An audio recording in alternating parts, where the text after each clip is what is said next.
So, X-ray. Hi everyone. So this is my third video of me reading Testing by Tamora Pierce. We had a snack before we went to bed and a last look at the scrapbook. I couldn't help but think that if she quit, we'd never know about the islands that were just tree-covered rocks, eaten away by waves at the base, rising out of a perfectly blue sea. She wouldn't explain who the men in blue head veils were or the woman who wore masks that were made of coins. We never found out how to get to the buildings that were carved in a pink stone cliff. Pretty sure Janice was thinking the same thing because she lingered over the scrapbook, turning pages with a gloomy look on her face. X-ray had to gently take the book from her until it was time to go to bed. We lay awake with the lights out once more, waiting for X-ray. When she came upstairs, we all went to our doors to listen. Yuck, was her only comment when she tried the doorknob at her room and found oil on it. It wasn't even a loud yick. She went inside. We went to listen at her door for what good it did us. She'd had to have found we soaped half of her toilet seat and honeyed the other half, just as she must have discovered we'd restuffed her pillow with old Easter grass and short-sheeted her bed. The problem was, if she did anything when she found all these surprises, it wasn't noisy. We heard a thing or two that might have been sighs. That was all. We gave up and went to bed once she turned on her light, after we did one last thing.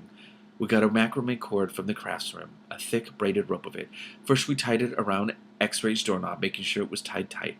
Then we pulled it across the hall, wrapping it first around Keisha's doorknob, then Maria's. We figured actually we would go nuts when she found she couldn't get out.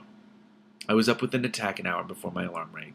So I showered and dressed. I figured it wasn't so bad. I could at least see what happened when X-Ray tried to go downstairs. I tiptoed into Anna's room. If I watched through the door, holding it barely open, I would get a view of X-Ray's room. Anna didn't even stir when I came in. She slept like the dead. I heard the muffled sound of the house mother's alarm clock. 10 minutes later, I was half asleep when I heard a knob rattle. X-Ray's door opened a bare inch. No more. The cord shook twice, as if X-Ray had really yanked on the door. Then it eased. She couldn't give up so easily. The cord tightened again as her door opened as far as it would go. Then I saw a silvery gleam. A knife began to saw at the cord. Within seconds it fell to the floor, cut through. X-Ray came out, looking tired. Calmly she folded up her penknife and stuck it in her pocket. Then she gathered the cord, undoing it from Keisha's and Maria's doors without a sound. She coiled it, yawned, stuck it in her pocket, and went downstairs. When we went to breakfast, the coil of cord was in the middle of the dining room table, like a centerpiece. She said goodbye when Ro came to take us to the school, waving as we pulled out of the parking lot. Anna settled back in her seat. She won't come back, she announced. She's worn out. So am I, Janice muttered. Yeah, added Keisha. A week later, on the drive home from school, I got an attack. I tried to stifle it, doubling over my books. Keisha, sitting beside me, poked my arm. You're having one of those things, ain't you? Shut up, I wheezed.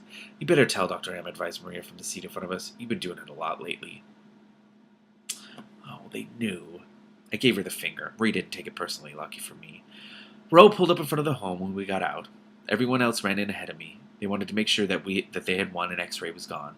I walked in slowly, trying to calm down, thinking that if this was winning, I sure didn't want to lose. They all stood by the dining room table silent. A new scrapbook lay there. We heard banging noises and peeked into the kitchen. There was X-Ray, cleaning out the garbage disposal we had jammed at breakfast. We all pulled back into the dining room, looking at each other, wondering what everyone else would say. Finally, Maria sighed. Oh, hell, she told us. Let's keep her. Not that we made it easy for X-Ray to stay on. That was adorable. Oh, my God. No, it was really good. Oh, this is super good. Thank you, guys. This is great. Thank you.